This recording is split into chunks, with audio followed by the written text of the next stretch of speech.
Please subscribe film tree channel.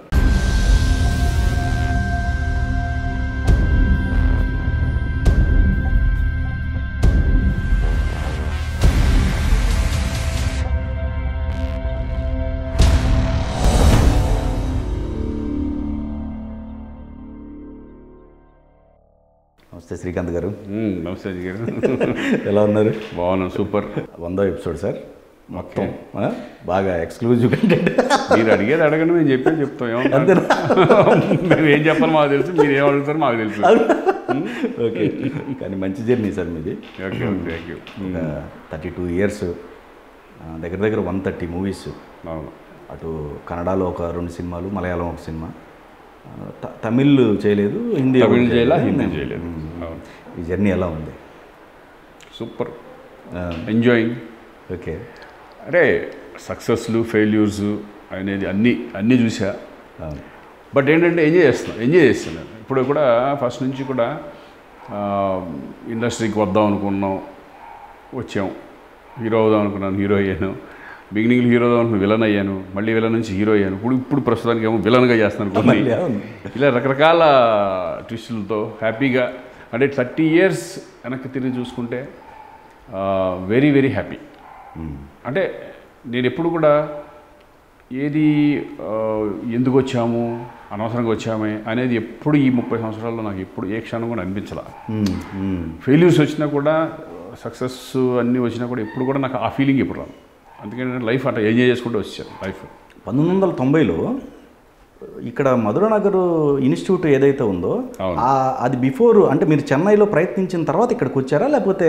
లేదు, చెన్నైలో first try చేశారు. అడయార్ ఫిల్మ్ ఇన్స్టిట్యూట్ అని ఉండేది. Okay okay. అడయార్ ఫిల్మ్ ఇన్స్టిట్యూట్లో ట్రై చేసితే మాకు ఏంటంటే స్టేట్కి 2 సీట్లు ఉండేవి, కర్ణాటక 2 సీట్లు. నేను కర్ణాటకలో చదివాను. Okay okay.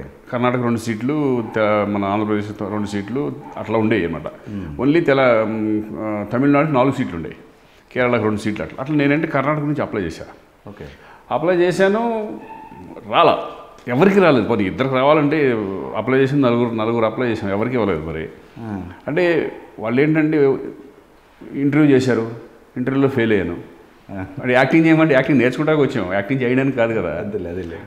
అదే చెప్పాను, వాళ్ళు మనకు రాలేదు అది. దాని తర్వాత నేను సరే వేస్ట్, ఒక 6 months దాంట్లో వేస్ట్ అయిపోయింది నాకు. ఓకే, 6 months వేస్ట్ అయిపోయింది.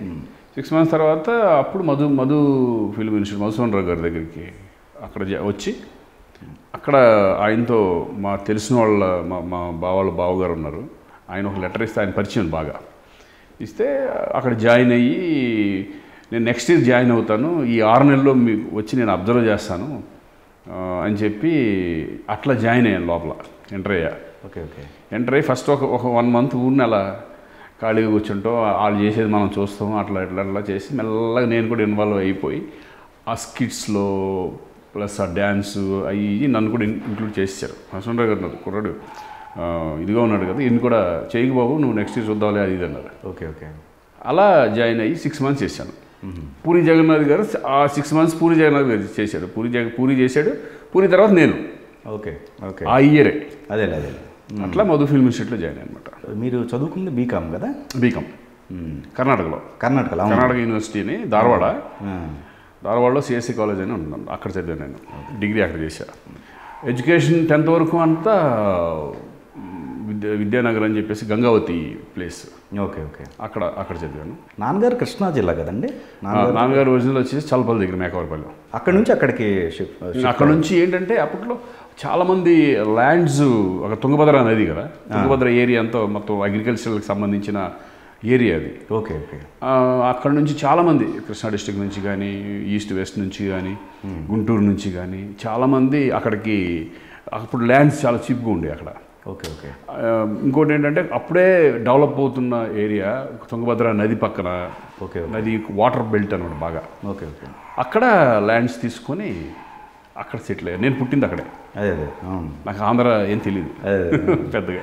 Okay okay. షూటింగ్లు ఇక్కడికి వచ్చిన తర్వాత ఆంధ్ర అంటే తెలుసు మొత్తం, బిగినింగ్ ఏం తెలియదు నాకు. కానీ మీరు కన్నడ ట్రై చేయాల, కానీ తెలుగుకే ట్రై చేశారు ఫస్ట్ నుంచి. తెలుగే కదా? అదే నాకు ఎందుకు కన్నడ అంటే, కన్నడ అంటే అభిమానమే, పుట్టి పెరిగిన ఊరు అనేది ఉంటుంది.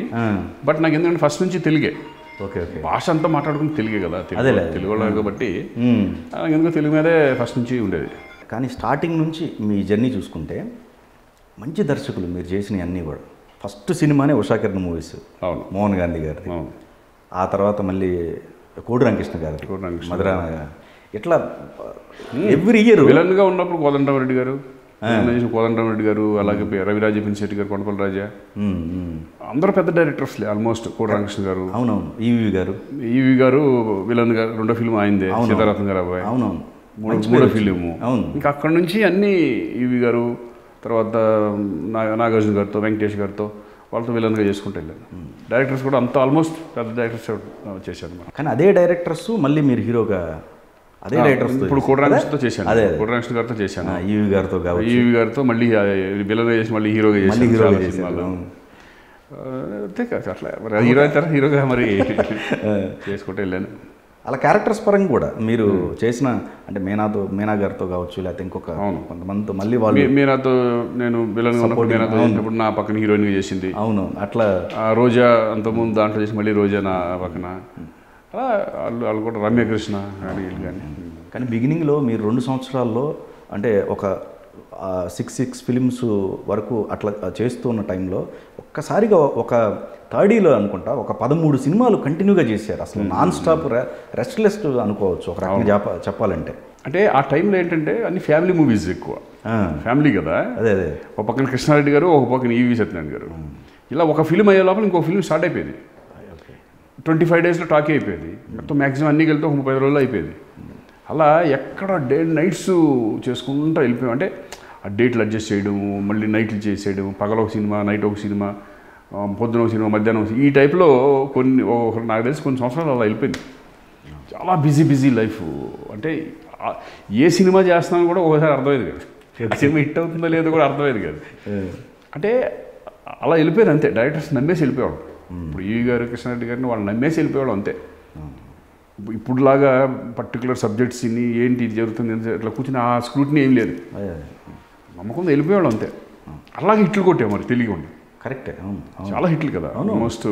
ఆ హిట్లు కూడా మరి అంతే. అది ఏంటంటే వాళ్ళల్లో అప్పట్లో నేననే కాదు చాలామంది హీరోలు ఏంటంటే డైరెక్టర్స్ నమ్మేసి వెళ్ళిపోయేవాళ్ళు. కానీ తాజ్ మహల్ ఎప్పుడైతే మీ కెరియర్లో తాజ్ మహల్ రిలీజ్ తర్వాత నుంచి అప్పుడు వరకు ఉన్న శ్రీకాంత్ గారు మారిపోయింది అనుకోవచ్చు కదా, ఒక రకంగా అసలు మీ కెరీర్ను మార్చిన సినిమాగా చెప్పుకోవచ్చు కదా. అంతే కదా. ఇప్పుడు అంతకుముందు నేను విలన్గా చేసిన తర్వాత తమ్మారెడ్డి భరద్వాజ్ గారు నాకు ఫస్ట్ హీరోగా 1/2, నేను జేడి చక్రవర్తి 1/2లో నిన్ను హీరోయిన్ చేస్తాను, నువ్వు విలన్గా కాదు, నువ్వు హీరో అంటే సర్లేండి ఆంధ్ర అలా చెప్తారులే,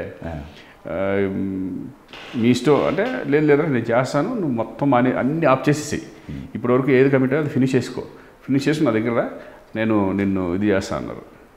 ఫినిష్ చేసుకుని అన్నీ ఫినిష్ చేసేసా. కొత్త కమిట్మెంట్స్ చాలా వచ్చినాయి కానీ ఏది ఒప్పుకోలే. ఓకే ఒప్పుకోకుండా ఆయన దగ్గరికి వెళ్ళి సార్ మొత్తం అన్నీ అయిపోయినాయి చెప్పండి అనుకున్నట్టుగానే ఆయన 1/2 ఫిల్మ్లో నాకు అవకాశం ఇవ్వడం హీరోగా. ఇంకా అక్కడ నుంచి ఇంకా వెనక్కి తిరిగి చూసుకోవాలి ఒక రకంగా అయితే. దాని నుంచి దొంగ రాసుకెళ్ళి నుంచి ఇంక చిన్న ఏది కూడా చేసేవాడిని. ఎప్పుడైతే ఆమె వచ్చిందో నాకు, ఇంకా అసలు ఆమె నుంచి మళ్ళీ తర్వాత ఇమ్మీడియట్గా తాజ్మహల్ నుండి పెళ్లి సందడి ఇట్లా కంటిన్యూగా కొట్టేసాం. ఆమె తర్వాత తాజ్మహల్ వచ్చింది. ఓకే. సోలో హీరోగా ఒక రకంగా అదే తాజ్మహల్. అదే తర్వాత మీకు తెలిసిందిగా పెళ్లి సందడి, ఎగిరే ఫ్యామిలీ హీరో అయిపోయారు. అక్కడ నుంచి కంటిన్యూస్ ఓన్ చేసుకున్నారు మిమ్మల్ని అంతే. ఇంకా అసలు వెనక్కి తిరిగి చూసే. కానీ భరద్వాజ్ గారు అంత ప్రోత్సాహం మీకు ఇచ్చారు ఫస్ట్లో స్టార్టింగ్. అవును. కానీ వేటగాడు యాక్చువల్గా మీరే హీరో అట కదా ఫస్ట్. అవును. యాక్చువల్గా ఏంటంటే దొంగ రాసుకెళ్ళు ఆయన బ్యానర్లో చేసిన 1/2 చేసిన తర్వాత బాజీ గారు వచ్చింది అప్పుడు ఫిల్మ్. అవును. బాజీ గారు వచ్చినప్పుడు హిట్, అది పెద్ద హిట్. అవును. యాక్చువల్గా బాజీ గారు రీమేక్ రైట్స్ తీసుకొచ్చి అనుకోలే. ఒక దాని మీద ఒక నావెల్ ఉంది. ఓకే. నావెల్ సేమ్ నావెలే ఏది మన బాజీ గారు నావెల్ అప్పుడు షిండే గారు డైరెక్టర్ మేము అనుకున్నప్పుడు. ఓకే. సరే నేను అంతా టెస్ట్ చేసాము, 5 పెట్టుకొసుకున్నాం, లెన్స్ పెట్టుకొని అన్ని టెస్ట్ చేసేసి నాకు అప్పట్లో నాకు పెద్ద ఫిలిం కదా. ఓకే. ఎందుకంటే సౌందర్య ఒక పక్కన రంభా, 2 హీరోయిన్స్, మనం ఇంకా అయిపోయాం. ఇంకా అంటే మంచి అవకాశం అది ఆ టైంలో. ఎప్పుడు కూడా ఒక పెద్ద ఫిలిం వచ్చినప్పుడు చాలా మంచి అవకాశం. కరెక్ట్. అప్పుడు అనుకోని సిచ్యువేషన్లో ఇక కొన్ని కారణాల వల్ల రాజశేఖర్ గారికి వెళ్ళడం, దాంట్లో నేను మళ్ళీ ఒక క్యారెక్టర్ చేయడం, పోలీస్ క్యారెక్టర్ చేసి పోలీస్ క్యారెక్టర్. అవును, నేను అంటే కొన్ని బాధపడిన సందర్భాలు ఉన్నాయి, బాధపడ్డాను నేను. అంటే ఆయన దగ్గర అన్నాను, సర్లేరా ఏంటి ఎట్లా సార్ అంటే, నేను కూడా సరిగా ఎక్కడ రాసి పెట్టుంటుందా అక్కడికి వెళ్తాను. నేను అది ఒకసారి నమ్ముతున్నాను, డెస్టినీ అంటే కొన్ని జరుగుతూ ఉంటాయి, ఎందుకు జరిగిందో తెలియదు. Okay okay.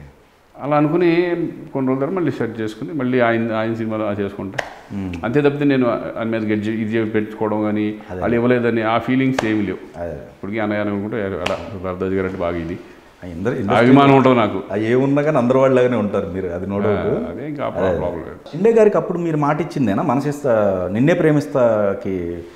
అప్పుడు మాట ఇచ్చాం కదా, షిండే చేసేవాళ్ళు నిన్ను ప్రేమిస్తాలో ఆయన వచ్చి మమ్మల్ని అప్రోచ్, అంటే ఆ క్యారెక్టర్ శ్రీకాంత్ అయితే బాగుంటుంది అనుకున్నారు. Okay okay. Super good films.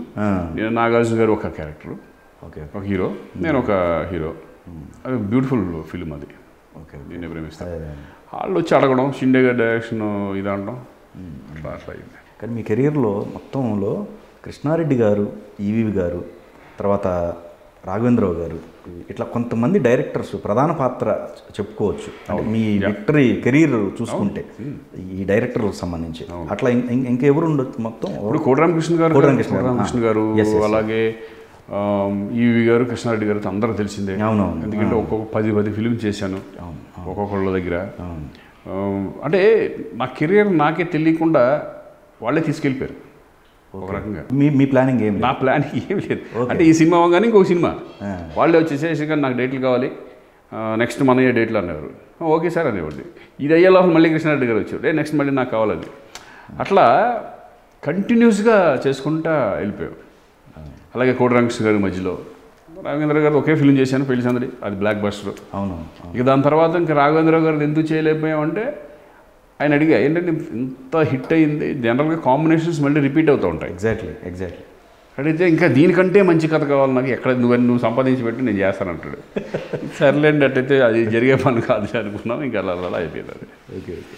So వాళ్ళు మాత్రం, ఆ డైరెక్టర్స్ మాత్రం నా కెరీర్కి బాగా హెల్ప్. ఫ్యామిలీ డ్రామాకి సంబంధించిన దాంట్లో మీ మార్క్ హీరోగా దాన్ని నిలబెట్టుకున్నారు. కానీ తర్వాత చేంజ్ ఓవర్, అంటే కథల్లో కొన్ని సందర్భాల్లో ఈ సినిమాలు కాకుండా వేరియేషన్ తీసుకోవాలి అన్న థాట్ మీకు ఎక్కడ అంటే నీకు ఆటోమేటిక్గా నాతో అది ఫ్యామిలీ సబ్జెక్ట్స్ మెల్లగా డౌన్ అవ్వకుండా వచ్చేసింది.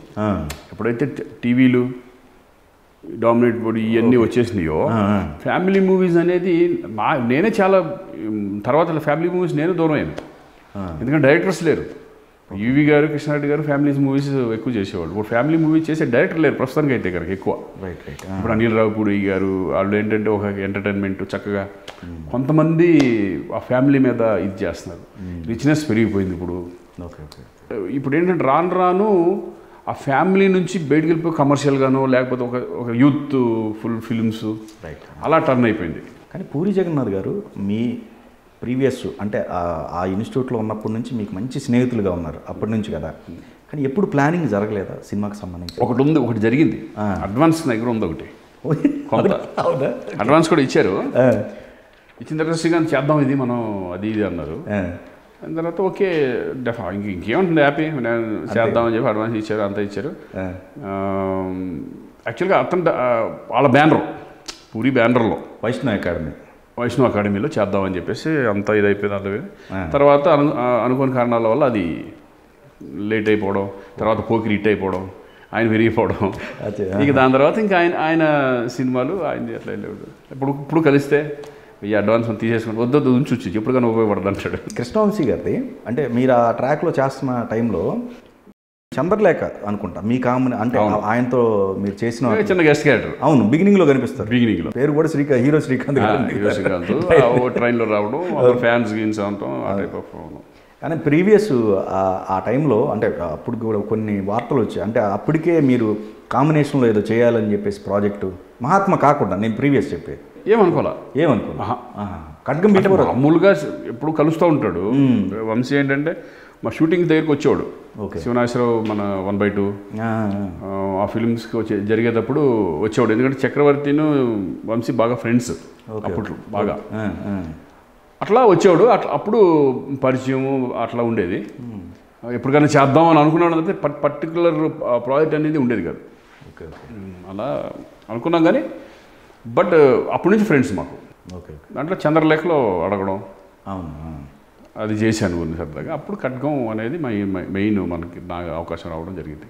అది నాకు ఒక రకంగా ఫ్యామిలీ నుంచి ఒక పక్కన పడేసిన సినిమా అది. ఒక కరెక్ట్ ఫ్యామిలీ నుంచి అవును ఎమోషన్స్ కూడా శ్రీకాంత్ చేయగలడు అనేది ఆ ఖడ్గం అనేది నా కెరియర్కి అంటే ఇప్పటికీ నేను చూసుకుంటే నాకు చాలా బాగుంటుంది అది. బయట చాలామంది ఇప్పటికీ అడుగుతుంటారు ఖడ్గం లాంటి ఫిల్మ్ చేయండి, ఖడ్గం లాంటి ఫిల్మ్ చేయండి.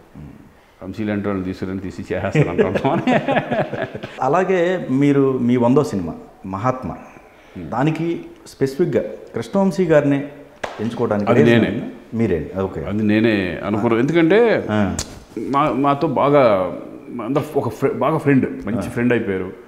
ఇక నేను వెళ్ళి నాకు ఇటువంటి ఫిల్మ్ కావాలి, 100వ ఫిల్మ్ ఎలా చేద్దాం ఏంటి అనే దాంట్లో నేను ఫస్ట్ కృష్ణవంశీని అనుకున్నాను. నేను అనుకుంటాం ప్రొడ్యూసర్స్ మనోహర్ గారు అని నా కర్ణాటక మంచి ఫ్రెండు, ఆయన రావడం, నేను చేస్తాను 100 ఫిల్మ్ అని రావడం, అంటే రకరకాలుగా అనుకున్నాం. రాఘవేంద్ర గారు కూడా అనుకున్నాం మేము. రాఘవేంద్ర గారు కూడా ఇష్టమే నాకు. ఇప్పుడు ఇద్దరు ఎవరు అనేది డిసైడ్ చేద్దాం అనుకుని అట్లా అనుకున్నాం.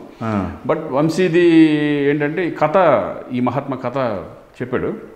చాలా బాగా అనిపించింది. అంటే ఏదైనా డిఫరెంట్గా ఉండాలి కదా 100 ఫిల్మ్ అనేప్పటికీ, బాగా డిఫరెంట్గా ఉండాలని చెప్పేసి ఆ సబ్జెక్ట్ చెప్పగానే ప్రొడ్యూసర్ గారికి నచ్చింది, మనోహర్ గారికి.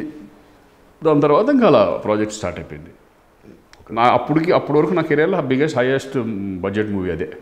ఆ టైంలోనే అనుకుంటా, మహాత్మా టైంలో శ్రీనివాస్ రెడ్డి గారిది రిలీజ్కి పెట్టారు అదే టైటిల్. అవును. ఆ బిజినెస్ టైంలో కొంచెం అది మీ దాకా వచ్చిందా? అంటే కొంచెం అదే డిస్ట్రిబ్యూషన్ ఇబ్బంది పడ్డారని తర్వాత ఆ సినిమా ఆ టైంకి, అంటే మహాత్మా ఇంపాక్ట్ తోటి వాళ్ళు కొన్నారనో ఏదో వచ్చినాయి అప్పుడు వార్తలకు సంబంధించి. బడ్జెట్ ఎక్కువైతే ఒకసారి ప్రాబ్లమ్స్ వస్తాయి. రైట్, నీ కామన్ కదా, వచ్చి ఉండొచ్చు. చాలా సినిమాలు వచ్చినాయి కొన్ని.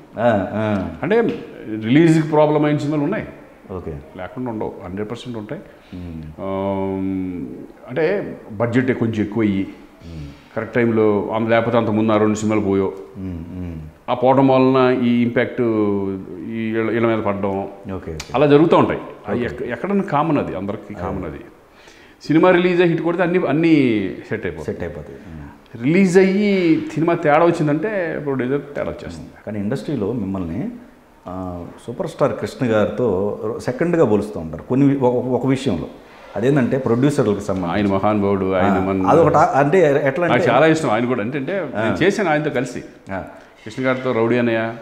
అయితే ఇక్కడ ఒకటి ఉంది మళ్ళీ క్వశ్చన్, ఆయన ఇష్టమైతే. కానీ మీ ఊర్లో మీరు చిరంజీవి గారి ఫ్యాన్స్, మొత్తం కృష్ణ గారి ఫ్యాన్స్ అయితే మీరు చిరంజీవి గారి ఫ్యాన్స్. అంటే కొట్టుకుంటాం అని అప్పట్లో ఉండేది కదా, కానీ కొన్ని ఆర్గ్యుమెంట్స్ ఉండేవి. ఓకే, ఉండేవి. బట్ ఇండస్ట్రీకి వచ్చిన తర్వాత ఏమవుతుందంటే, ఇప్పుడు కృష్ణ గారితో కలిసి చేశాను, మెంటాలిటీ మనకు తెలిసిపోతుంది కదా. ఆయన ఇంత స్వీట్గా చక్కగా చాలా బాగున్నా ఏంటి అంటే అంత కలుపుగోలుగా ఉంటారు ఆయన. ఓకే ఓకే ఓకే, చక్కగా సరదాగా టెన్షన్ లేకుండా మామూలుగా చక్కగా జోకులు వేస్తూ ఒకరిని నేర్పిస్తూ సరదాగా అప్పుడప్పుడు ఫ్రాంక్గా చెప్తూ చాలా ఫ్రాంక్ ఆయన. అందరూ మేము సినిమా చేసేప్పుడు చిన్నోళ్ళ దగ్గర నుంచి అందరూ కూడా ఆయన అంటే బాగా ఇష్టపడేవాళ్ళు. అలా పర్సనల్గా చూసిన తర్వాత వాళ్ళ మీద ఒక ఇంప్రెషన్ అనేది ఒక ఇది ఉంటుంది కదా. నా అభిమానం, ఓకే అన్నయ్య చిరంజీవి గారు అంటే నేను ఆ ఇన్స్పిరేషన్తో నేను ఇండస్ట్రీకి అడుగుపెట్టాను యాక్చువల్గా, అంతే కదా. ఆయన సినిమాలు చూసిన తర్వాత నాకు ఇంట్రెస్ట్ కలిగింది ఒక రకంగా, నేను కూడా వెళ్దాం, యాక్టింగ్ మీద ఇంట్రెస్ట్ కలిగింది ఓన్లీ చిరంజీవి గారి సినిమాలు చూసిన తర్వాత. ఎక్కువగా అంటే బడ్జెట్లు అన్నారు, అయితే బడ్జెట్ పెరిగినప్పుడు కూడా కొన్ని మీ రెమ్యునరేషన్ వరకు కొన్ని తీసుకోకుండా వాళ్ళకి సపోర్ట్ చేసి ఎక్కువ ఉన్నాయి అంటారు. అది మరి చాలా అంటే ఎదురుపెట్టిన సందర్భాలు ఉన్నాయి. ఎదురుపెట్టేసి ప్రాబ్లం అయితే కనుక రిలీజ్ చేశాను, ఉన్న డబ్బులు తీసుకున్న డబ్బులు మళ్ళీ వెనక్కి ఇచ్చేసేవాడిని. ఇచ్చేసి రిలీజ్ ప్రాబ్లం అయినప్పుడు చాలామందికి హెల్ప్ చేయడం జరిగింది. తర్వాత కొన్ని ఏంటంటే దాన్ని అడ్వాంటేజ్గా తీసుకుని కొంతమంది ప్రొడ్యూసర్స్ ఉంటారు. ఓకే ఓకే, లాస్ట్లో శ్రీకాంత్ చూసుకుంటాడులే రిలీజ్ లేకపోతే అని చెప్పేసి అటువంటివి కొన్ని ఉన్నాయి. అదేలే అందరూ ఉండరు అట్లా, కొంతమంది అట్లా కూడా వచ్చి లాస్ట్ మూమెంట్లో అలా ఉన్నా కూడా చేతులు ఎత్తేసి నాకు ఇవ్వకుండా, తర్వాత రిలీజ్ ప్రాబ్లం ఉందని మా ఇంటికి ఫోన్లు చేయడం, నైట్ ఇమీడియట్గా ఆగిపోవడం, ఇంటికి వచ్చి కూర్చునేవాళ్ళు మొత్తం. ఓకే ఓకే, డిస్ట్రిబ్యూటర్లు తీసుకొచ్చేవాళ్ళు. అదేలే వాళ్ళు వచ్చేసేసి శ్రీకాంత్ గారు మీరు లేకపోతే కష్టం మేము అంత పెట్టేసామండి, అది చేసామండి, మీరు రిలీజ్ లేకపోతే అది అయిపోతుందండి అని అంటే మళ్ళీ సైన్ చేసి ఒక 20 లక్షలు 10 లక్షలు 15 లక్షలు అలా ఎంత ఉంటే అంత మళ్ళీ చేసి మళ్ళీ ఇచ్చేవాడిని. Okay okay. అట్లా 2-3 బాగా మిస్ఫేర్ చేశారు నన్ను. చిన్న తెలియకుండా ఇరుక్కుపోయాను. కావాలని చేశారు వాళ్ళు, అంటే కావాలనే అదే కావాలని ఏదో ఇంకా ఇది లేకుండా ఇంటికి వచ్చి కూర్చునేవాళ్ళు. ఇంటికి వచ్చి కూర్చొని మొత్తం అందరం తీసుకొచ్చి ఏంటి నేను 9-10 అట్లా ఆ టైంలో నైట్ రిలీజ్లు కదా, అదే 10 నేను భోజనం చేసి పడుకునేవాళ్ళు. పటప్ప ఎవరు వచ్చారు మొత్తం అందరూ చాలామంది వచ్చారు అది ఇది అనేవాళ్ళు. Okay okay. అలా వచ్చి కూర్చుంటే అందరూ తొందరగా నాకు మొహమాటం ఏంటంటే ఏమండి మీరండి అది అండి అనేవాడికి సరే ఎంత అయితే రిలీజ్ అవుతుందండి అంటాం, ఇంత అయితే ఉంటున్నాం సర్లే నేను ఇస్తానని ఒక మాట, అదే లేకపోతే చెక్ రాసి ఇచ్చేసాడు. Okay okay. అలా మళ్ళీ నేను ఇమీడియట్ మళ్ళీ వాళ్ళు సినిమా ఎటు ఇంకా వాళ్ళు పబ్లిసిటీలు ఏమీ చేసేవాళ్ళు కాదు. ఓకే. అట్లా వదిలేస్తే ఇంకా కొన్ని సినిమాలు అలా పోయినాయి. బ్రదర్ విషయంలో కొంచెం అంటే ఫైనాన్షియల్గా మీరు ఓన్గా చేసినప్పుడు కొంత అమౌంట్ విరోధి ఫిల్మ్ చేసాము, మొత్తం బ్రదరే చేసుకున్నాడు. అంటే నా పేరు వేశారు. ఓకే. నేను సినిమా ఇద్దరు బ్రదర్స్ కదా, ఇద్దరు కలిసి చేద్దాంలే ఇంకా నెక్స్ట్ కంటిన్యూ చేద్దాం ఓకే అనుకునే అంటే ఆడే పెట్టేశాడు ఫస్ట్. ఓకే. మనకు సంబంధం లేదు అది, పెడతాము హ్యాపీ, అదేం పెద్ద మరీ ఇదేమీ లేదు ఎందుకంటే మనకి శాటిలైట్ బాగా వెళ్ళింది కాబట్టి అది పెద్ద మనకి డిఫరెన్స్ ఏం పెద్ద రాలేదు. Okay okay. అది ఇండియన్ పనోరమాకి సెలెక్ట్ అవ్వడం, నీలకంఠ గారు డైరెక్టర్, మంచి పేరు వచ్చింది.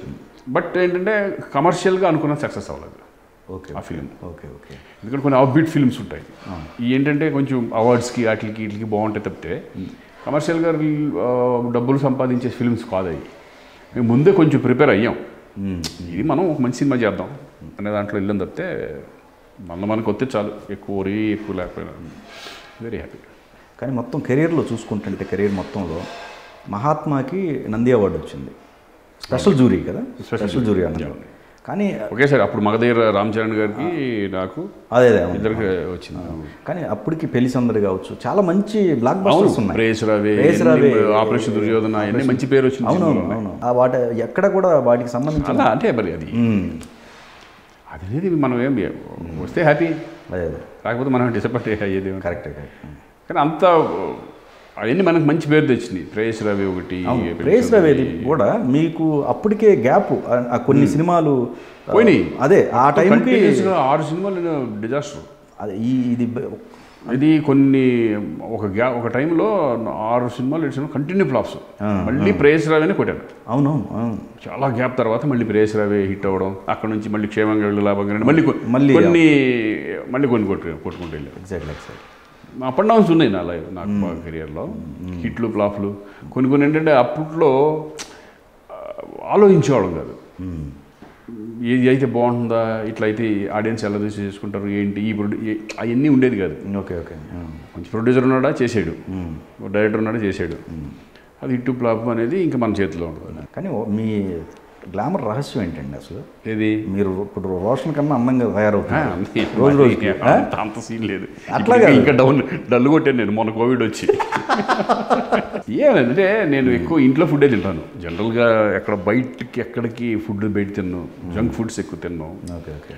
ఇంట్లో ఫుడ్డే తింటాను సిస్టమేటిక్గా. అంటే నేను జిమ్ చేస్తానని చెప్పను, ఎక్కువ జిమ్ కూడా చేయను, సింపుల్గా నాకు తగ్గట్టుగా చేసుకుంటాను అంతే. ఓకే. అంటే థ్రెడ్మిల్ అని కొంచెం వాకింగ్ అని అట్లా చేస్తాను. అవి వెయిట్ లిఫ్టింగ్లు అటువంటి ఏమి అవి అలవాట్లేదు నాకు ఫస్ట్ నుంచి. ఇప్పుడున్న జనరేషన్ అయితే దానికి అదే పనిలో ఉంటారు, మావాడు అదే పనిలో ఉంటాడు. సో అంటే గ్లామర్ అనేది ఏమంటే ఇంకా సరదాగా నేను ఎప్పుడు అంటే ఎక్కువ టెన్షన్ పెట్టుకోను. ఓకే. ఏది టెన్షన్గా పెద్ద ఫీల్ అవ్వను, ఆమె వెళ్ళిపోతూ ఉంటాం అంతే సరదాగా. ఫ్రెండ్స్ అదే నాకు మెయిన్ నా రిలాక్స్ ఇస్ ద ఫ్రెండ్స్. అలాగే ట్రావెలింగ్ భయంకరంగా వెళ్ళిపోతా, అంటే అన్ని టెంపుల్స్కే మళ్ళీ ఎక్కడికన్నా వెళ్ళిపోవాలన్నా బై రోడ్డే వెళ్ళిపోతూ ఉంటా. ఓకే. బాగా ఇది వచ్చినప్పుడు మొన్న ఒకసారి లడాక్ ఇక్కడ నుంచి బై రోడ్ వెళ్ళిపోయాం కార్ వేసుకుని, లడాక్ మొత్తం శ్రీనగర్ అవి మొత్తం కార్గిల్ వేసుకుని తిరిగేసేసి వచ్చేస్తాం. నాకు కొంచెం బాగా చిరాకు కొనుక్కున్నప్పుడు వెళ్ళిపోతూ ఉంటాం. అంటే ఫ్యామిలీతో కానీ టెంపుల్స్కి ఫ్యామిలీతో వెళ్ళిపోతాను, లేకపోతే ఫ్రెండ్స్తో వెళ్ళిపోతాను. అంటే టెంపుల్సే ఎక్కువగా మెయిన్, టెంపుల్సే అన్నీ పీస్ఫుల్. Okay okay. అంటే ఈ స్ట్రెస్కి ఒకసారి అదే కరెక్ట్ అనిపిస్తుంది. బాగా ఇదిగో ఉంది, ఒక సినిమా ఏమైనా పోయి కొంచెం ఉంటుంది కదా, అదే లేకపోతే వెళ్ళిపోతాం అక్కడికి, టెంపుల్స్కి వెళ్ళిపోతాం. ఓకే. సినిమానే కాదు, జనరల్గా నేను ఎక్కువ, నేనే కాదు ఇంట్లో వాళ్ళు కూడా ఎక్కువ అంటే పిక్నిక్ స్పాట్స్ అంటే గోవాకి వెళ్తాం, వెళ్ళకుండా ఉన్నాం. ఓకే. బట్ 2 సార్లు ఇది వెళ్తే 10 సార్లు అది వెళ్తాం. ఒకవేళ ఫెయిల్యూర్ ఎదురైంది అనుకోండి, దాన్ని ఎలా రెస్పాండ్? ఫస్ట్లో బాగా సీరియస్గా ఉండేవాడు, అంటే బాధపడేవాడిని ఫస్ట్లో. ఓకే. ఇంకా ఏంటో ఏం చేయాలి తెలిసిన పరిస్థితి. తర్వాత అలవాటు అయిపోయింది. ఇప్పుడు అసలు నథింగ్, మన చేతులు ఏం లేదురా అనిపిస్తుంది. ఓకే. ఓకే. మనకు వచ్చిన అవకాశాన్ని సద్వినియోగం చేసుకుంటూ వెళ్ళిపోవడం ఇప్పుడైతే. అలాగే మీ లైఫ్లో లెజెండరీ డైరెక్టర్స్ కె. విశ్వనాథ్ గారు, బాపు గారు ఇద్దరితో గ్రేట్, సూపర్ ఆ జర్నీ. అంటే నేను ఎక్స్పెక్ట్ చేయలే, అంటే ఆ టైంలో నాకు వస్తాయని కూడా నేను ఎవరు అనుకోం కదా. నాకు ఫస్ట్ స్వరాభిషేకం వచ్చింది విశ్వనాథ్ గారు. దాన్ని ఇమ్మీడియట్ బాపు గారిది పడిపోయింది, రాధాగోపాలం. తర్వాత నాకు వంశీ గారు అన్న ఇష్టమే, పెద్ద వంశీ దొంగరావణ పార్టీ, నాకు సితారా ఎన్ని ఆ సినిమాలు చాలా ఇష్టం. రైట్. ఆయనది ఇమ్మీడియట్ పడిపోయింది. సరే అన్నిట్లో అప్పుడు స్వరాభిషేకం ఉంది. స్వరాభిషేకం మన నేషనల్ ఇది వచ్చింది, నేషనల్ అవార్డు దాని ఫిల్మ్కి వచ్చింది. ఎగ్జాక్ట్లీ. అలా రాధా కూడా మంచి పేరు వచ్చింది చక్కగా. అంటే వాళ్ళతో సినిమా హిట్ ఫ్లాప్ అనేది ఆలోచించలేదు, వాళ్ళతో చేయడం అనేది ఇంపార్టెంట్ మనకి అనేది ఫీలింగ్ ఉండేది అప్పుడు. ఓకే. ఓకే.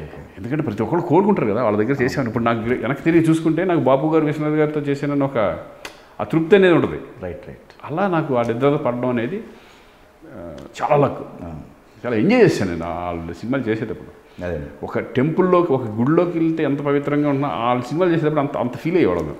పౌరాణిక పాత్రలుగా చూసుకున్నట్టయితే ఘటోద్గచుడు ఫస్ట్గా చెప్పుకోవాలి. అర్జునుడు పాత్ర, అర్జునుడు పాత్ర అది ఫస్ట్ అనుకోవచ్చు. ఆ తర్వాత మీరు దీంట్లో చేశారు అనుకోండి శ్రీరామరాజ్యం, ఇంకా యమగోళ మళ్ళీ యముడు. అవునవును. ఇంకా అవన్నీ ఏది సోషల్ ఫ్యాన్సీ అట్లా మధ్యలో మిక్స్ చేసింది. దేవుళ్ళు రాముడు గట్రు అట్లా చేసుకుంటూ వెళ్ళాం. బట్ నాకు చాలా ఇష్టం ఏది పౌరాణికాలు అంటే నాకు చాలా ఇష్టం. ఓకే. అడిక్షన్ అన్నా అదన్నా నుంచున్న గంభీరత్వం అవన్నీ అంటే ఇప్పుడు జనరల్గా తక్కువ కదా వచ్చేది ఇప్పుడు. అవునవును. ఇదివరకంటే పాత రోజుల్లో ఎక్కువ ఉండేది, ఇప్పుడు ఆ టైప్ ఆఫ్ ఫిల్మ్స్ రావడమే తక్కువ అయిపోయినాయి. బట్ నాకు బేసికల్గా ఏంటంటే పౌరాణికలు కూడా ఇష్టం, బాగా చూస్తాను సినిమాలు, పాత సినిమాలన్నీ. రామారావు గారి సినిమాలు ఆల్మోస్ట్ అన్నీ చూసాను నేను. మీరు ఊరి దగ్గర నుంచి మీకు చిరంజీవి గారు ఇష్టం, ఇక్కడికి వచ్చాక ఇంకా ఆయన సొంత తమ్ముళ్ళలాగా మారిపోయారు. ఎక్కడ అసలు మీకు చిరంజీవి గారికి యాక్చువల్గా ఏంటంటే అది ఆయనకి ఎవరు, ఇప్పుడు ఇండస్ట్రీకి వచ్చాను నేను, ఇన్స్టిట్యూట్ చేశాను, ఒక సినిమా మెల్లగా సాచుకుంటూ వెళ్ళిపోయాం. ఒకరోజు ఫాదరు పాత బస్తీ సినిమా చేశాను నేను. పాత బస్తీలో కెమెరామెన్ దత్తు ఉండేవాడు. ఓకే. కెమెరామెన్ అది చిరంజీవి గారు రిలేటివ్ అనమాట ఆయన. ఓకే. ఒకసారి చిరంజీవి గారి సినిమా చేస్తాంటే ఫాదరుని రమ్మన్నారు, చిరంజీవి గారి షూటింగ్ ఉంది రండి వెళ్దాం అది అని. మా నాన్న తీసుకెళ్ళారు. ఓకే. మా నాన్న తీసుకెళ్ళినప్పుడు అప్పుడు కూర్చొని ఇట్లా శ్రీకాంత్ వాళ్ళ ఫాదరు అని చెప్పగానే ఆయన దగ్గర కూర్చోబెట్టుకొని నాన్నగారు ఎలా ఉన్నారు ఏంటి ఏది అంటే, అప్పుడు మా నాన్న చిరంజీవి గారికి చెప్పారు, ఇట్లా మావాడు మీకు మామూలు ఫ్యాన్ కాదు, చాలా ఇష్టం మీరంటే, మొత్తం అంత పేపర్లు కట్టింగ్లు చేసుకుని ఇంత బుక్లు మెయింటైన్ చేసేవాడు మావాడు. అవి ఏంటంటే ఉంటే భలే ఉండేది, నాకు ఇంకా బాగా రిజల్ట్స్ ఉండేది. అదేంటంటే ఇల్లు అప్పట్లో కాలిపోయి ఆయన మొత్తం అన్నీ పోయినాయి. నాకు చిన్నప్పుడు ఫోటోలు అన్నీ పోయినాయి. ఏమి లేవు. ఎలా జరిగింది ఆ ఇన్సిడెంట్? అది అక్కడ కర్ణాటకలో ఇది కదా విలేజ్ కదా, విలేజ్లో ఈ ఒరిగడ్డ వాములు తగిలి పడిపోయి ఒక ఊరు కాలిపోయింది చాలా. అట్లా అవన్నీ దాచుకునేవాడిని. ఓకే. ఓకే. అవన్నీ లేవు. ఓకే. అనుకునేవాడు అనమాట. అప్పుడప్పుడు చూసుకుంటే బాగుండేది. అంటే అప్పుడు సితారా, జ్యోతి చిత్ర ఇవన్నీ వచ్చాయి. ఓకే. వాటిలో కటింగ్లు చేసుకొని ఒక బుక్ లాగా తయారు చేసుకునేవాళ్ళు అనమాట. అన్నీ ఉండే, అన్ని ఫిల్మ్స్ సంబంధించినవి అన్నీ ఒకటి అట్లా దాచుకునేవాళ్ళు. అదొక ఇది. కానీ నిజంగా అండి చిరంజీవి గారి దగ్గరికి అన్నయ్య అంటూ చాలామంది వెళ్తారు, కానీ మిమ్మల్ని మాత్రం సొంత తమ్ముళ్ళలాగానే ఆయన భావిస్తారు అనుకుంటా ఆల్మోస్ట్ కదా. చాలా ఇష్టం, అంటే ఒక ఫ్యామిలీ లాగా అయిపోయావు. ఎందుకంటే నా బర్త్డే వస్తే ఆయన తెలియకుండా ఒకసారి నేను, ఎందుకంటే ఆయన పిలిస్తే పెద్ద ఆయన మళ్ళీ ఆయన ఇబ్బంది పెట్టినా ఒకసారి పిలవను కూడా ఒకసారి పిలవకుండానే ఆయన ఇంటికి వచ్చేవాడు టప్పన జరా నాకు, అంటే నీ బర్త్డే అంటే నాకు చెప్పవా అది ఇది అని చెప్పేసి అట్లా అంత క్లోజ్గా ఉండేది. అంత రెస్పెక్ట్ కూడా. నేను ఇప్పుడు అన్నయ్య అంటే నాకు నాట్ ఓన్లీ నాకు మామూలుగా అయితే అందరికీ చాలా బాగా మాట్లాడతాను, ఆయన దగ్గర నేను మాట్లాడలేను, ఇప్పటికీ మాట్లాడలేదు. ఓకే. ఓకే. మామూలుగా ఉంటాను అంతే. ఎక్కువ అంటే ఎట్లా ఉంటుందంటే అడ్వాంటేజ్ తీసుకోండి. ఓకే. ఓకే. అడ్వాంటేజ్ ఎప్పుడు కూడా నేను ఆయనకి తీసుకోను.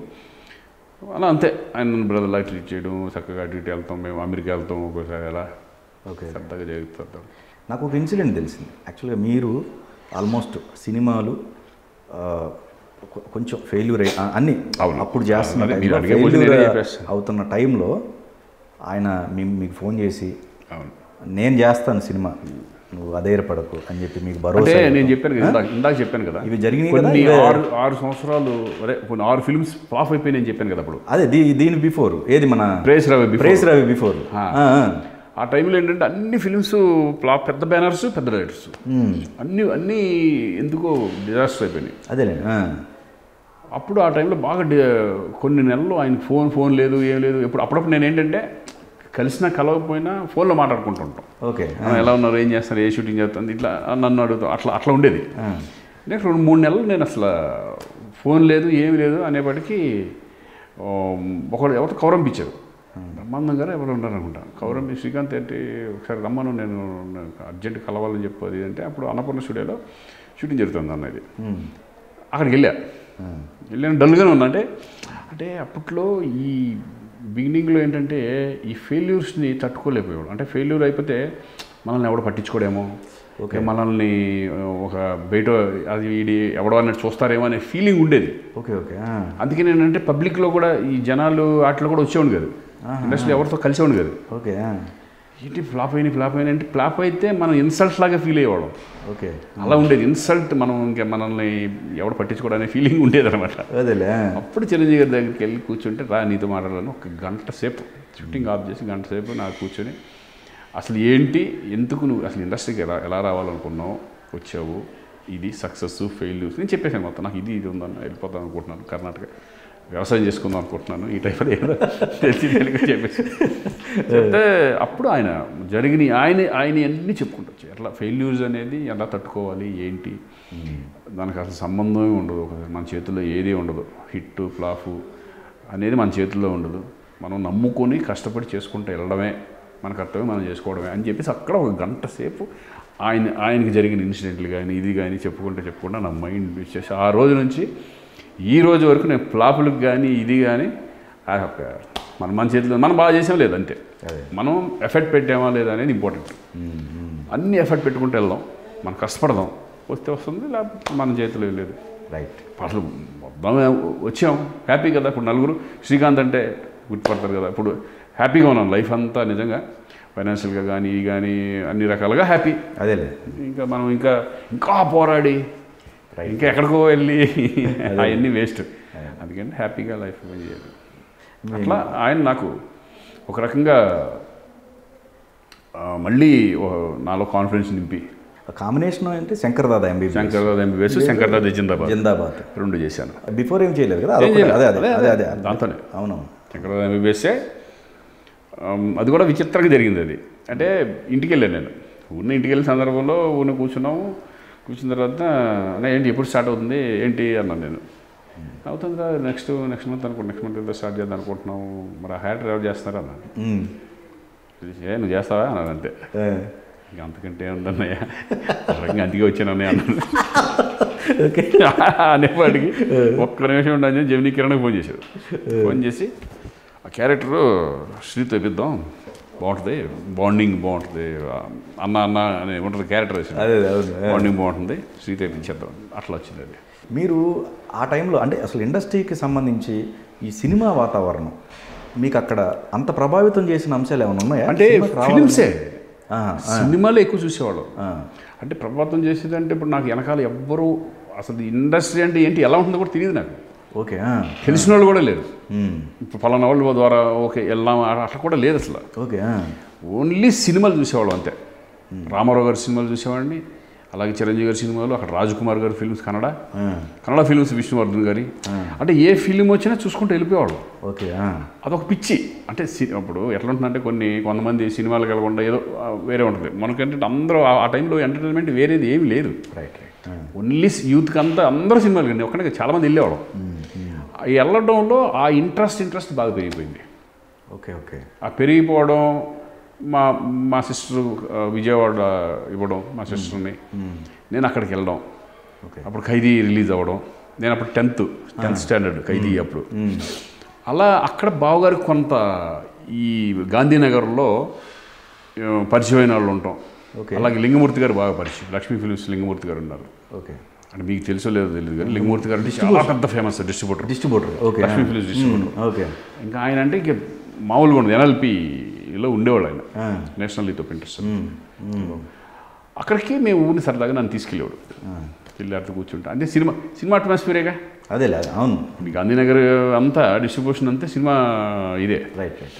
అప్పుడు ఆయన దగ్గరికి వెళ్ళి ఇట్లా మా బావమరుదండి ఇట్లా సినిమాలోకి వెళ్దాం అనుకుంటున్నాడు అది ఇది అని. 10th అప్పుడే. ఓకే. ఊరిని జస్ట్ పరిచయం చేశాడు. అదే నువ్వేం చేస్తున్నావు 10th అయింది అట్ట కాదు, ఒక పని డిగ్రీ ఫినిష్ చేసేయి అప్పుడు చూద్దాం అట్లా. అప్పుడు డిగ్రీ ఫినిష్ చేసుకొని మళ్ళీ అక్కడికి వెళ్ళి NLP విజయవాడకి వెళ్ళి విజయవాడలో అక్కడే మా అక్కడ దగ్గర ఉండి అక్కడ నుంచి 6 నెలలు వేస్ట్ అయిందన్నాను కదా. ఇది అడయార్ ఫిల్మ్ ఇన్స్టిట్యూట్ ట్రై చేసినప్పుడు 6 నెలలు వేస్ట్ అయిందన్నాను. Right right.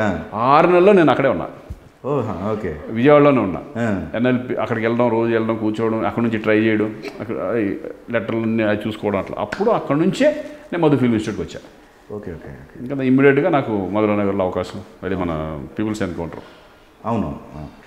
అలా వచ్చాను. అంటే మరీ లేకుండా తప్పన పెట్టేట్టు నేను రాలి. అంటే వాళ్ళ ద్వారా ఇన్స్టిట్యూట్లో జాయిన్ అయ్యి అక్కడ నుంచి మళ్ళీ కొత్త.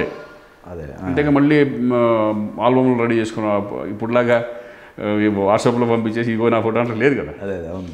ఆల్బమ్లు రెడీ చేసుకునేవాళ్ళం, ఫోటోలు దిగేసి ఆల్బమ్లు పట్టుకుని వెళ్ళేవాళ్ళం. నా లక్ ఏంటంటే నేను ఎక్కువ కష్టపడలా, చాలా అదృష్టం అది. ఎందుకంటే ఫస్ట్ అటెంప్టే పీపుల్స్ ఎన్కౌంటర్కి వెళ్ళిపోయాను. అది మన మోహన్ గాంధీ గారు. అవును. ఆ ఫిలిము ఇట్లా చాలామందిని ఇంటర్వ్యూ చేస్తున్నారు అది అనేప్పటికీ మనకేం వస్తుందిలే అనుకో, కానీ ట్రై చేయాలిగా తప్పదుగా. వస్తుందా రాదా అనుకుని మనమే ఇక్కడ డిసప్పాయింట్ అవుతుందని చెప్పి అని వెళ్ళేపాటికి మాకంటే సీనియర్స్. అప్పుడే నేను ఫ్రెష్, అది కూడా డిప్లొమా చేసి 1 year కూడా కాదు కదా, నేను 6 months చేశాను. అదే అవును. మిగతా అంతా నా సీనియర్స్. నాకు 7th బ్యాచ్ వరకు ఫస్ట్ బ్యాచ్ నుంచి ఉన్నారు లైన్లో. అదేలే. ఒక 50 మంది అలా నుంచి ఉండేవాడికి నాయన ఇది మనకు కష్టం లేరా బాబు, ఇది రాదులే అనుకుంటాను. వెళ్ళి ఆల్బమ్ పెట్టుకుని నన్ను చూపించారు. చూసిన తర్వాత నువ్వు అక్కడ నుంచి వాకింగ్ కొన్ని ఏం చెప్తావు అంటే, అప్పుడు మనకి ఇన్స్టిట్యూట్ ఉంది కాబట్టి ఆల్రెడీ దాంట్లో కొన్ని చేసాను. మీరు ఏం చెప్తా చేస్తాను, మీరు అక్కడ నుంచి ఇక్కడ నుంచి టర్న్ చూడు అది ఇవి అన్నారు. సరే మీరు బయలుదేరు అన్నారు. వచ్చేసిన తర్వాత ఇమ్మీడియట్గా నాకు కాల్ వచ్చింది. ఓకే. కాల్ వచ్చి రావడం, ఇక నువ్వు సెలెక్ట్ అయ్యమంటాం. Okay okay. హ్యాపీగా అక్కడ నుంచి ఇక ఫుల్ జోష్. మీ రూమ్మేట్ ఎవరు? మన డైరెక్టర్ వీరశంకర్. అవును. మేమంతా ఎక్కడ రూమ్మేటే కాదు, క్లాస్మేట్ చిన్నప్పటి నుంచి. అవునవును, క్లాస్మేట్. అవును. నేను వీరశంకర్ 10th 7th 8th వరకు చదువుకున్నాం. ఓకే. చిన్నప్పటి నుంచి. అదే 7th మళ్ళీ భీమవరం వెళ్ళిపోయాడు. అక్కడ నుంచి అట్లా నాకు తెలియదు అసలు. తర్వాత ఏం చేస్తున్నాడు ఏంటనే తెలియదు. సడన్గా ఇట్లా మెడ్రాస్లో నేను ఇట్లా వచ్చినప్పుడు ఇన్స్టిట్యూట్ చేసిన తర్వాత ఇక్కడ తెలిసింది వీరశంకర్ ఇక్కడ ఉన్నాడు, కోటరంకృష్ణ దగ్గర అసిస్టెంట్ డైరెక్టర్ చేస్తున్నాడని. ఆ టైంలో వెళ్ళి ఫోన్ చేసి ఎవరిదారన్నా వెళ్ళి లొకేషన్కి వెళ్ళిపోయి కలిశాను. నువ్వేంట్రా అలా అక్కడి నుంచి వెళ్ళి మళ్ళీ మేము మెడ్రాస్లో ఒక 2 సంవత్సరాలు మెడ్రాస్లో ఉన్నాం, చెన్నైలో. ఓకే. మీ ఇద్దరం కలిసి ఒక రూమ్ తీసుకుని, ఒక అపార్ట్మెంట్ తీసుకుని మీ ఇద్దరం కలిసి ఉంటాం. అలా ట్రావెల్. నేను అప్పట్లో అనుకునేవాళ్ళం, నేను హీరో అయితే కనుక నేను డైరెక్ట్ చేస్తాను రా, నువ్వు డైరెక్టర్ అయితే నన్ను హీరోని చేయరా అనుకునేవాళ్ళం అనమాట. Okay okay. నేను మాడకంటే ముందు నేను హీరో అయ్యాను. అన్ని అలో లవ్లో ఫస్ట్ ఫిల్మ్ డైరెక్షన్ అది. ఆయన ఒక మాట చెప్పారు, కానీ ఆ టైంలో కొంచెం విలన్ క్యారెక్టర్లో దెబ్బలు తగులుతూ అసలు ఎందుకు చేస్తున్నానా ఇది నేను, నాకు అంటే నేను అనుకుంటుంది వేరు, ఇలాంటి క్యారెక్టర్లు వస్తున్నాయి అని బాధపడే. అంటే ఫస్ట్లో ఇప్పుడు సీతారత్న గారు వచ్చేసింది, మధురానగర్ చేశాను. అవును. మధురానగర్ తర్వాత నాకు ఏది అవకాశాలు రాదు 6 నెలల్లో. ఏంట్రా హీరో చేశాను, నాకు ఏమి రావట్లేదు, ఎవరన్నా హీరోదో అని అనుకుంటారు కదా జనరల్గా. ఎగ్జాక్ట్. అనేవాడికి సీతారత్న ఆ టైంలో బాగా స్ట్రగుల్ పడ్డా.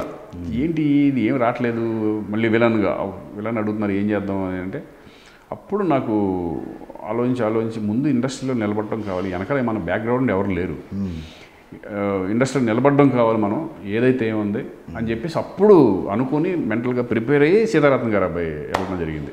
Okay okay. ఇంకా అక్కడ నుంచి ఏం చూసుకోవాలా, మధ్యలో ఈ విలన్ చేసినప్పుడు అమ్మా హీరో ఎప్పుడు చేస్తానరా ఈ టైప్లో ఉండేది.